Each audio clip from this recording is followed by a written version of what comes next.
Hello, PA114, and welcome to week 7. This week we're in chapter 20 and 21, and before I lecture about that, I wanted to talk about our discussion question. It is explain why fungal and yeast infections are often treated with the same drugs. And so I'm going to lecture a little bit about those drugs so that we can answer the discussion question thoroughly. And remember, with your discussion, we're looking for 250 words and that you are interacting with 2 different students. And so I'd like to see everyone doing that just because it's like a discussion in our classroom and we're all participating in that way. You also have a quiz this week, and I think I had your drug information test as well.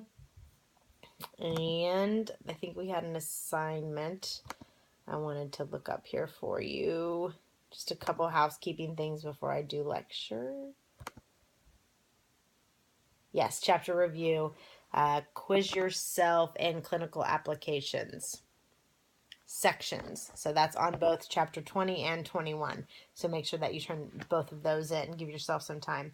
So chapter 21, we are starting on page 347,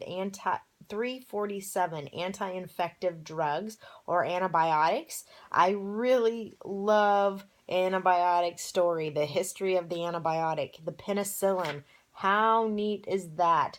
It talks about the articles that are put in. I'm going to leave that for you to talk about, but that is what pharmacy is all about. The starting of penicillin and how they found that mold on bread actually helps to heal bacterial infections, and wow, really, really neat stuff. So that is really exciting. I'm going into Keflex, some of the standard antibiotics that you or yourself have maybe taken or your kids have taken for bacterial infections.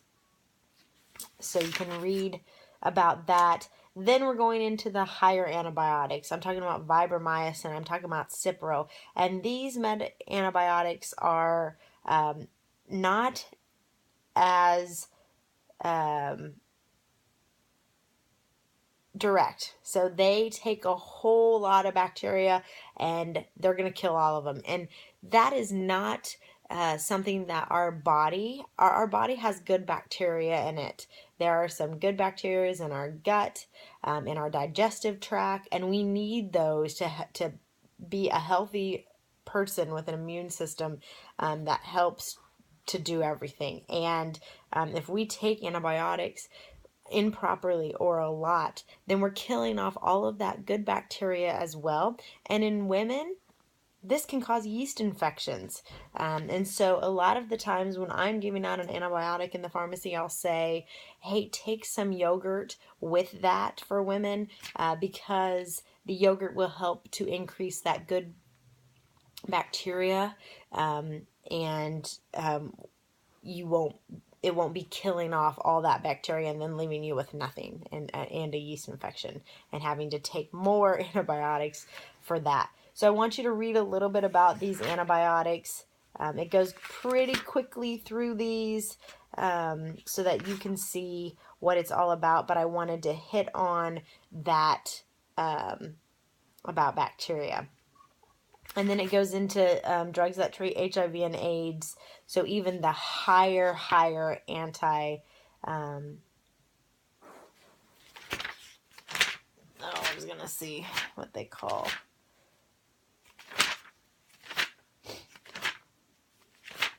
Anti-infective drugs, excuse me. Okay, so we are wanting to treat fungal and yeast infections. So let me just read here from 366. This is what your discussion is about. Fungi can cause disease topically or systemically. Fungi are related to yeast, and both of these organisms are treated with many of the same anti-fungal or anti-yeast drugs. Antifungal drugs act by binding to a specific receptor on a cell membrane of the fungus or yeast, changing the permeability of the membrane and causing the cellular contents to leak out. Fungi and yeast are opportunistic organisms that grow most successfully when the patient's immune system is already compromised or under stress. So we just talked about that our immune systems can be compromised or under stress if we have killed off all the good bacteria by taking an antibiotic, by having a bacterial infection, by having a virus. These things can compromise your immune system. And so that can leave us open for a fungal or a yeast infection. There are topical drugs that can treat fungal infection. So if we're talking about a fungal infection of the feet, like athlete's foot is a fungal infection, or something under your toenail, they talk about tinea, which is a fungus that causes jock itch, ringworm, that kind of stuff. Those are topical medications. Those are things that you can put on your skin. And then they also have oral for fungal infections, such as in the toenail, that you can't put on your skin, but can be systemically throughout your entire system. Going into then yeast infections, also treated systemically usually. Over the counter, they can treat it vaginally through a suppository. So these are the same type of drugs, and they will end in Zole, Z-O-L-E. If you look at these drug names, kinaconazole, itraconazole, fluconazole, all of these are Z-O-L-E ending, and this tells you that these type of drugs treat yeast and fungus.